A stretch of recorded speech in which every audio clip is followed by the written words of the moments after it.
Recording in progress. Então, gente, sejam todas muito bem-vindas. Que bom que eu já consegui falar um pouquinho com cada uma. Estou muito feliz de ter vocês aqui comigo.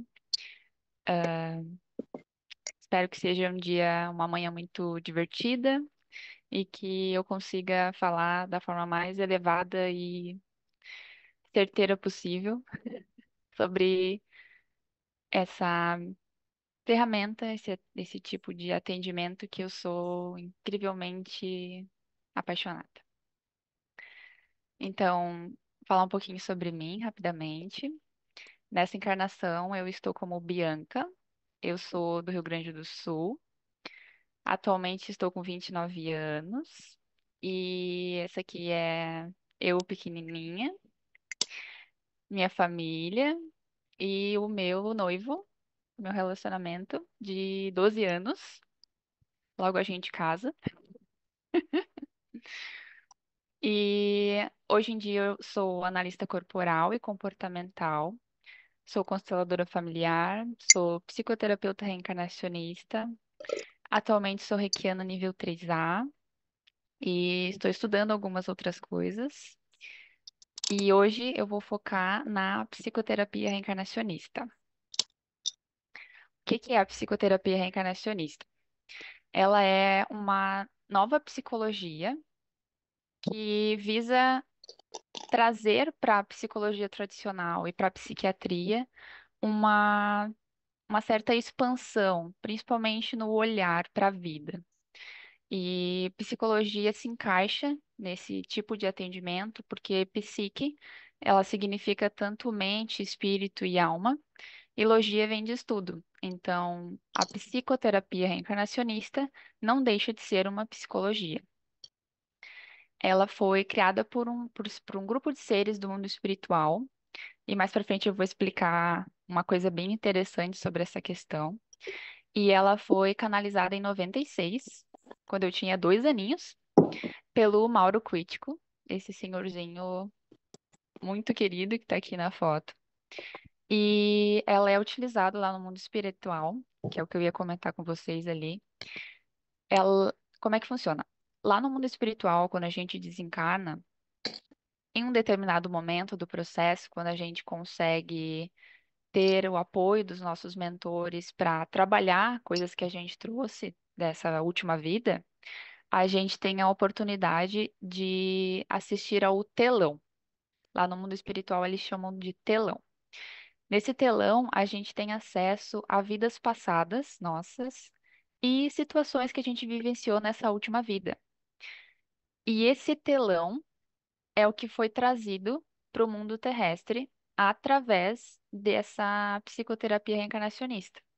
Então, um dos processos dentro da psicoterapia reencarnacionista é a investigação do inconsciente, que é a regressão para muita gente. E esse processo é o telão que a gente tem acesso no mundo espiritual, mas agora no mundo terreno. Esse aqui é o meu professor, esse aqui é a minha formatura. E agora eu vou falar alguns pilares da psicoterapia reencarnacionista, tá? Uma das principais bases da psicoterapia reencarnacionista é a questão da versão persona versus a versão espírito. O que que seria isso? A versão persona é o modo como o nosso ego enxerga a vida, enxerga as situações, enxerga a nossa história como um todo e as coisas que a gente vivencia.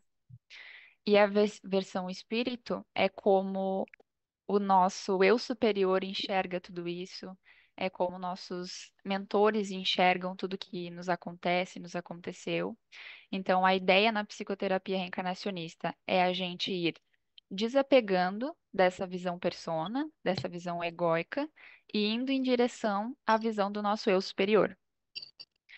A segunda base, o segundo pilar da psicoterapia é a personalidade congênita. E o que que é a personalidade congênita? Eu ia falar uma coisa, mas eu vou deixar mais pra frente. Essa questão da personalidade é o seguinte: quando a gente nasce, que nem eu, nasci Bianca nessa encarnação, eu não sou apenas a Bianca.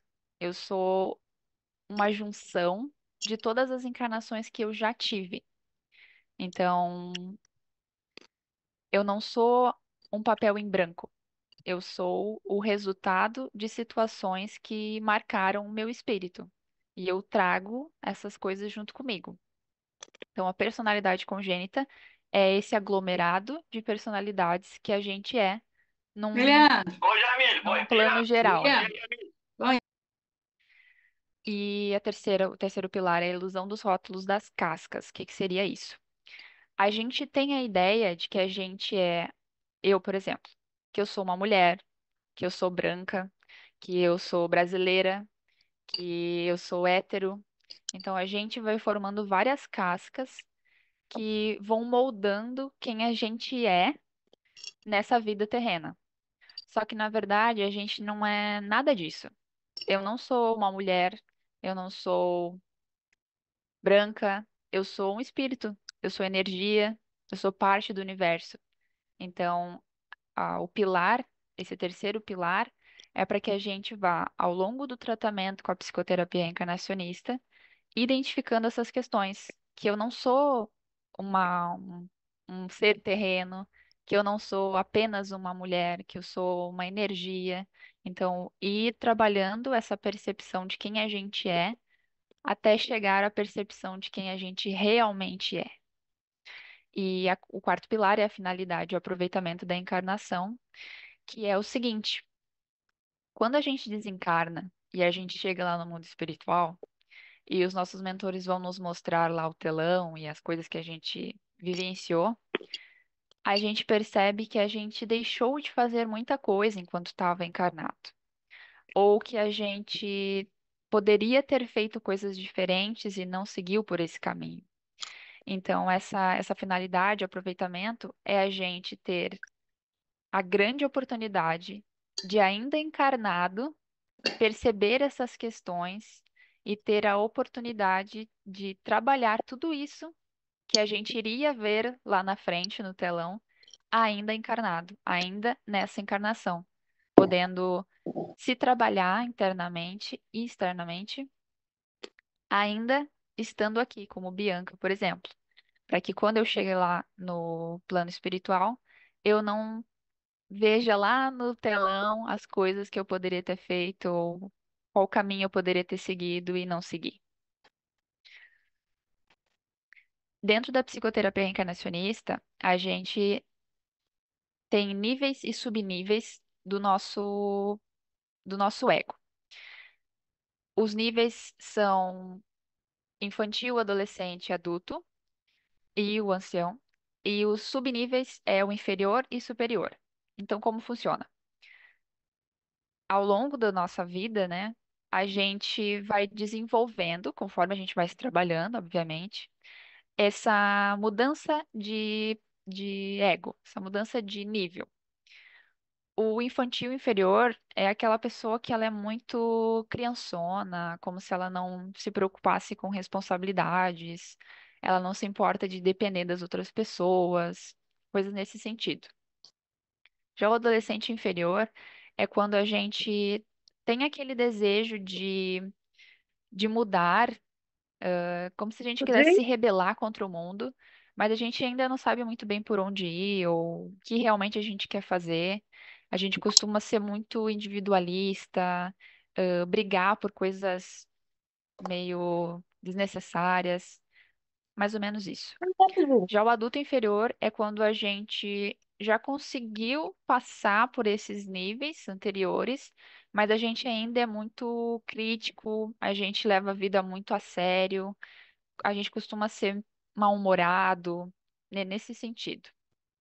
Quando a gente passa para o subnível superior, é quando a gente começa a ter os pontos positivos daquele nível que a gente já anteriormente esteve. Então, por exemplo, o infantil superior é quando a gente começa a ver a vida com uma beleza, a gente sente prazer em viver, a gente tem um olhar de encantamento para as coisas que acontecem. O adolescente superior é quando a gente já consegue ter uma visão mais humanitária. no sentido de a gente se preocupar mais com o planeta, se preocupar mais com as outras pessoas. Tem aquela vontade de mudar o mundo, só que não é aquela vontade egóica, vamos dizer, já é uma vontade de realmente valorizar a vida, valorizar, principalmente a questão da terra, né? De valorizar o lugar onde a gente vive e onde a gente quer que os nossos futuras gerações vivam. Então, é um querer protestar, mas protestar com amor, com passividade, sabe? Quando a gente consegue chegar no adulto superior, é quando a gente já conseguiu ter uma perspectiva mais madura da vida, a gente já se torna mais responsável e a gente já tem uma certa consciência da questão da ilusão. A gente consegue se diferenciar, se distanciar dessa ilusão terrena. Pode acontecer da gente começar a ficar muito, como é que eu vou dizer? Se fechar muito, assim, se desvincular demais, sabe? Então a gente também tem que encontrar o equilíbrio, claro. E quando a gente atinge o ego ancião, é quando a gente já experienciou todas esses outros níveis de ego, e a gente já consegue ser mais paciente, compreensivo, a gente já vibra com paixão, humildade. E é o nível em que nossos referenciais chegaram, por exemplo, Buda, Jesus Cristo, essa é a ideia, eles foram trilhando todo esse caminho até chegarem onde eles chegaram. E pode ser, por exemplo, que a gente encarne já estando mais vibrando no padrão infantil superior, por exemplo. Mas pode ser que a gente ainda esteja lá no início da jornada e encarne com o infantil inferior. Então, dentro da psicoterapia, a gente começa a se perceber, começar a entender onde mais o meu padrão está. E não quer dizer que, por exemplo, eu esteja do adolescente superior e de vez em quando eu não vá para o adulto inferior, sabe? A gente não está estagnado em um nível, a gente oscila por eles. Mas a ideia é a gente se manter, sempre que possível, nos superiores. E o tratamento com a psicoterapia, ele funciona da seguinte forma. Para que ele seja de fato a psicoterapia reencarnacionista, ele é a junção das investigações do inconsciente, que são as regressões, com a conversa, que é a psicoterapia em si. Essa, esse caminho, digamos, da psicologia, que é conversar, entender o que a pessoa sente, falar sobre situações que ela tem vivenciado. Então, é o conjunto dessas duas coisas que cria a psicoterapia reencarnacionista. E qual é a diferença da psicoterapia no quesito regressão para outras psicoterapias ou outros tratamentos? Dentro da psicoterapia encarnacionista, quem guia a regressão, a investigação, são os mentores da pessoa. Então, por exemplo, a Kenny vai passar pela investigação. Ela vai ter acesso àquilo que ela está preparada para ver, aquilo que os mentores dela entendem que vai ser útil para o momento dela. Ela não vai ter acesso a uma situação aleatória que ela vivenciou. Então, a ética que diz ali do tratamento é isso. É ele ser guiado pelo mentor da pessoa da forma que vai ser mais de maior benefício para a pessoa. Tem outras ferramentas, outras terapias em que não tem esse acompanhamento, no sentido de eu acessar muitas vezes algo que eu não estava preparada para ver.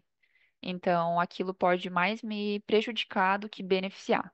Então, dentro da psicoterapia, a gente leva isso muito, muito a sério, que é fazer todo o processo da forma que seja realmente guiado pelo mentor da pessoa, com a ética que é fundamental para a psicoterapia. E agora, falando sobre as investigações, tem duas formas de fazer essa investigação. Tem a IDI, que é a investigação em si, quando a pessoa deita que a gente diz é de fato deitar para fazer o acesso. Então, é quando eu deito por mim mesmo, por exemplo, eu vou acessar uma regressão, uma vida anterior minha, e eu deito e acesso essa vida. Ou a INP, que é quando uma outra pessoa deita por mim. Então, por exemplo, a Keniane precisa de uma investigação, mas ela não mora no mesmo estado que eu. Então, uma colega minha, por exemplo, de psicoterapia, vai deitar e vai acessar o campo, vai acessar o inconsciente da Kenny para identificar essa encarnação que ela está precisando olhar e aí transmitir aquilo que os mentores querem trazer sobre aquilo. Então, tem esses dois tipos. Aqui eu não coloquei, mas a gente também faz esse tipo de investigação em crianças. Só que daí em crianças, dependendo da idade, é de formas diferentes. Mas também dá para ser feito com a criança ou alguém deitando por ela. E a investigação, ela tem três tipos, três intuitos, vamos dizer. Que é a investigação para desligamento, que é quando a gente acessa uma situação que está muito presente na nossa vida. Por exemplo, aí eu tenho uma fobia de aranha. E essa fobia de aranha me atrapalha muito na vida. Então, quando a gente deita para fazer a investigação, geralmente os mentores eles trazem primeiro aquelas vidas onde algo que a gente está sintonizado está nos atrapalhando. Então, digamos que a pessoa desse exemplo, né, de fobia de aranha. Digamos que essa pessoa, na verdade, foi fazer o atendimento de psicoterapia porque ela queria entender qual é o propósito da vida dela, digamos. Só que quando ela deitar, o mentor dela vai entender, nesse exemplo, claro, que é mais eficaz para ela agora, é mais benefício para ela agora acessar essa vida em que ela está sintonizada com essa fobia e desligar ela disso, para que daí então, posteriormente, em próximas investigações, ela acesse coisas que vão conectá-la com isso que ela está buscando. É como se fosse um presente que os nossos mentores dão, no sentido de olhar primeiro para aquilo que está doendo, para que depois a gente consiga, de forma mais tranquila, acessar aquilo que a gente veio buscar. Tem a investigação para conscientização, que é quando a gente acessa vidas passadas e vai identificando padrões daquela personalidade congênita que eu comentei, para que a gente possa trabalhar isso dentro do tratamento e ir em direção à nossa reforma íntima, que é basicamente o resultado da psicoterapia encarnacionista. É a gente sair de um tratamento com uma visão mais ampla, uma visão mais clara, muito mais conectado com o nosso eu superior do que com o nosso ego. Então, essas investigações são com esse intuito. E a investigação para conexão é quando a gente começa a acessar vidas em que a gente fez coisas boas, porque geralmente, ao longo do tratamento, a gente vai acessando vidas que nos trazem um novo olhar, né? E quando a gente está começando a chegar no término do tratamento, quando os mentores entendem que aquele tratamento já trouxe muito benefício para a pessoa, eles começam a mostrar coisas boas que a gente fez em outras encarnações, para a gente se conectar mais com a gente mesmo, para a gente perceber que a gente, no fundo, somos todos seres de luz e que a gente, sim, fez coisas boas em outras encarnações, não é só coisas pesadas e sofrimento. É isso. Dessa parte é isso. E depois eu mostro daí pra vocês um presente que eu preparei. Deixa eu fechar aqui. Deixa eu botar a musiquinha. Se alguém ficou com alguma dúvida ou quer perguntar alguma coisa, por favor, sintam-se à vontade.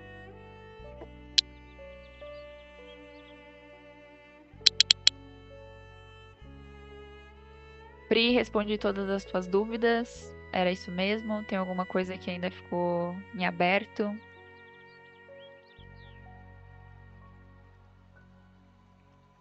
Oi, amada, eu vou perguntar daqui a pouquinho. Eu tô finalizando aqui rapidinho, tá bom? Tá Se bom. você quiser perguntar antes, fique à vontade. Eu tentei resumir bastante, porque tem muito mais coisa dentro da psicoterapia, claro, mas eu tentei resumir para tentar trazer da forma mais clara possível e espero que tenha chegado com clareza em vocês. E eu pedi ajuda pro grupo de seres da psicoterapia antes de começar. E olha, eles me ajudaram muito porque eu tô muito tranquila, então eles devem estar aqui, ó, dando um baita apoio. Fale, Kenny. Primeiramente, parabéns. Obrigada. Achei muito interessante a forma que você apresentou, porque foi leve, então realmente você teve essa proteção aí, isso foi sentido. E é muito interessante, você já tinha falado para mim sobre isso, mas quando a Jung vai falar que quando o seu self te atravessa, você vai atrás daquilo que você recebe o chamado, né? Então, assim, eu via você falar, outra pessoa falar, mas eu não tinha recebido esse chamado, né? Não tinha sido atravessado. E aí, ouvindo você explicar, eu vejo como isso permeia muitos outros saberes, como você colocou, faz parte de muitos outros saberes. Tem muita conexão com questões, com várias filosofias, várias tradições, e me veio muito aqui dessa tela, porque eu já vi essa tela em sonhos, eu já acessei essa tela na adolescência, e às vezes alguém me vê e tem tela no meio, eu sonho com isso. E me veio muito dos registros akáshicos, essa grande biblioteca, essa grande informação que a gente tem sobre o nosso ser, não só nessa dimensão humana, mas em outras dimensões, está tudo registrado ali. E queria saber se tem realmente. É lógico que assim, eu acredito que deva ter no desencarne, a gente vê das vidas desta terra, né? Do que a gente foi em todas as nossas vidas e mais o que a gente viveu até aquele momento enquanto encarnados, né? Hum, Eu não sei se tem, porque o acástico é de tudo. A gente está na Terra, a gente não veio da Terra, a gente veio de outros, na minha visão, a gente vem de outros sim, lugares, né? O universo está em movimento, em expansão, e a gente está aí experienciando para ele a vida, né? Em formatos distintos. Então, se nessa tela eu vejo também minha vida de forma cósmica, ou é só relacionado às minhas encarnações na Terra? Porque só queria entender um pouquinho mais sobre isso. claro. Tá, eu vou trazer duas questões sobre isso. Primeiro, eu vou dar um exemplo pessoal, que foi eu em si, quando acessei meu telão, vamos dizer, as investigações do inconsciente, não cheguei a acessar vidas minhas fora do planeta Terra. Mas a minha ministrante, uma das pessoas que aparece lá naquela foto, ela acessou uma vida minha em sonho, em que eu era um ser de outro planeta. E ela dizia que eu era um extraterrestre, claro, muito alto, e ela me via trabalhando, se eu não me engano. Então, um exemplo bem próximo seria esse. E tem um outro exemplo que eu acho magnífico, que é da Joyce Elisa, perdão, que ela passou pelo tratamento de psicoterapia encarnacionista. Ela é uma terapeuta também, youtuber, talvez vocês conheçam. E ela passou pelo tratamento com a psicoterapia, junto com o Jefferson Orlando, ele é psicoterapeuta. E em uma das encarnações, ela acessou vidas em que ela morava em outros lugares fora do planeta Terra. Então, sim, é possível acessar, mas eu acho que vai muito do que a pessoa está precisando naquele momento. Então, pode ser que tu esteja precisando de algo mais terreno, precise olhar para um aspecto mais terreno, mas não impossibilita que em algum momento tu acesse outras vidas, em outras encarnações, em outros planetas, perdão, que também vão ser contribuição para ti nessa encarnação. Então, por exemplo, tem muita gente que tem aquela sensação de que não pertence, que falta alguma coisa, que não é aqui o lugar dela. pode ser que numa pessoa assim, por exemplo, ela deite e acesse uma vida em que ela estava em outro planeta, para que isso console o coração dela, para que ela entenda por que que ela tem esse sentimento de não pertencimento aqui, coisas assim, sabe? Nunca vai ser, tudo que o mentor vai te trazer, nunca vai ser por pura curiosidade, sabe? É tudo muito certeiro, é tudo por um propósito maior. Então vai depender muito do que tu tá precisando. E é. Se eu encontrar depois o relato da Joyce sobre essa vida em outro planeta, eu te mando daí. É bem bonito, assim. Eu não lembro de todos os detalhes, mas era um planeta muito conectado com cristais. Como se o planeta todo fosse um cristal. Era muito lindo, assim, ela relatando e ela se encontrando com a família dela desse outro planeta. Então, ó, já me arrepiei já. É lindo ela falando assim. E ela acessou, se eu não me engano, ela acessou uma encarnação dela em que ela vivenciou a vida com a filha que ela teve hoje. Então, foi mostrado para ela uma encarnação com a filhinha dessa vida dela em outros momentos, assim. E falando nisso, uma coisa importante. Dentro da psicoterapia, nas investigações, a gente nunca. Qual é a palavra? A gente nunca induz a pessoa a buscar por informações. Por exemplo, quando eu estou fazendo ali a meditação, que é o processo para a pessoa ir acessando, tem todo um passo a passo, então a gente não vai guiando, que nem, por exemplo, na hipnose, que agora você está em tal lugar, agora você vai ver tal coisa. Não, a pessoa vai vendo o que ela realmente tem que ver. E a gente nunca induz a pessoa a reconhecer pessoas de outra encarnação. Então, por exemplo, eu posso acessar uma encarnação em que eu tô vivendo ali uma situação com uma outra pessoa.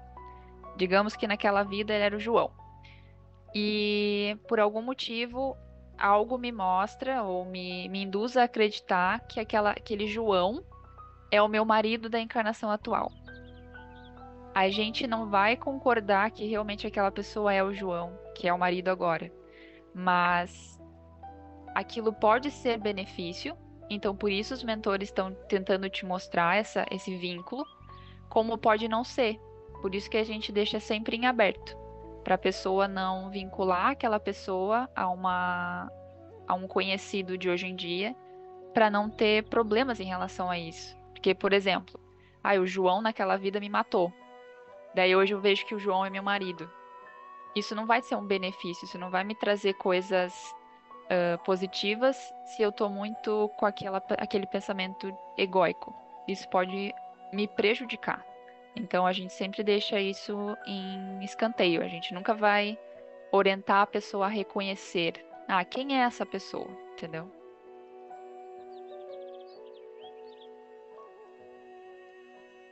Mais alguma dúvida?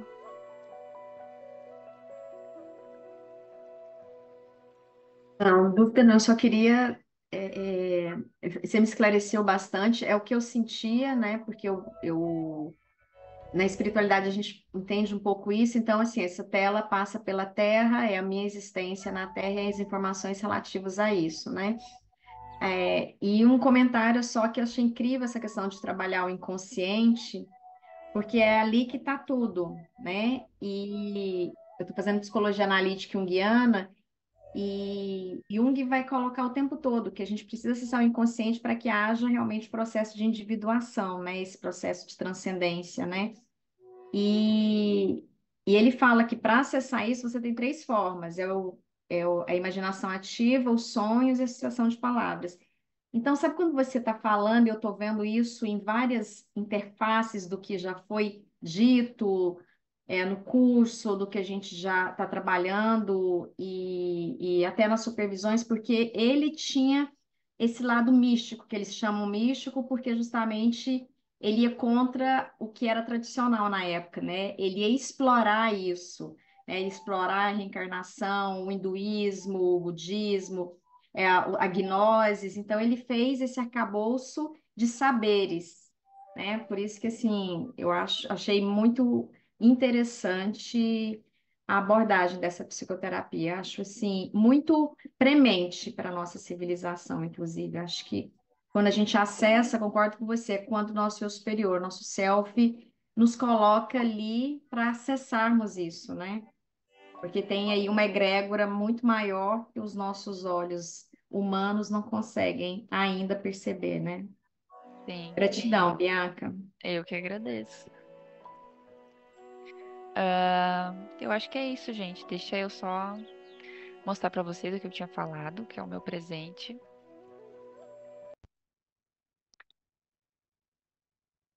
Lá dentro do meu site, o Escolha Vibrar Amor, vocês vão ver uma telinha em que tem esse atendimento de psicoterapia. E para vocês que estão aqui, para as telarinas, e para Kenny, claro também, que não é telarina ainda, talvez. Mas se quiser, eu fiz esse valor para vocês conhecerem. Seria um mês de atendimento, 4 atendimentos, para vocês indo entrar nesse mundo da psicoterapia e poderem também ser beneficiada, mesmo que por um curto período de tempo. Então, se quiserem tirar print e depois falar comigo sobre, esse é meu presente. E Pri, quer falar?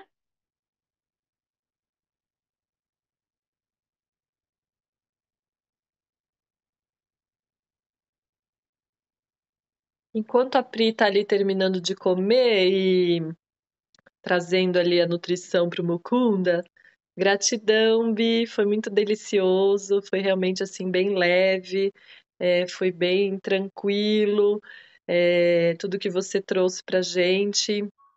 E eu adoro essas interfaces mesmo de conectividade, né, onde a multidimensionalidade fala para gente diversas linguagens, né, com situações assim semelhantes, né? Então, gratidão, meu amor.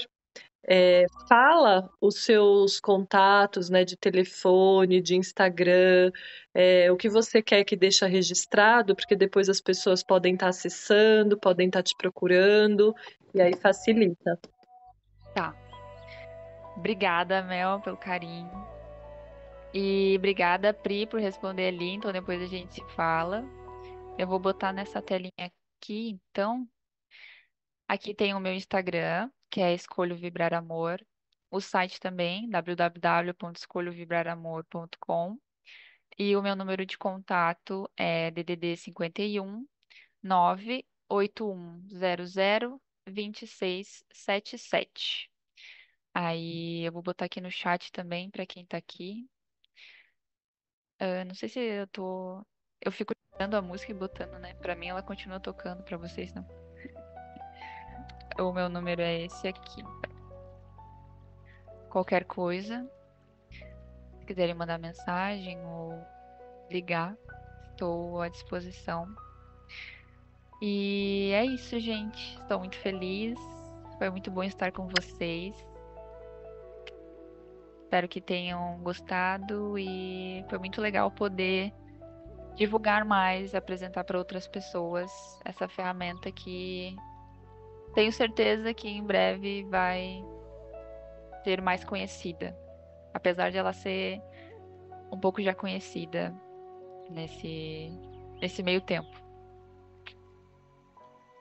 É isso, gente. Se alguém quiser falar alguma coisa sobre sobre sobre a apresentação, acho que foi isso. Mas se quiserem falar alguma coisa sobre o tear, podem pegar a palavra.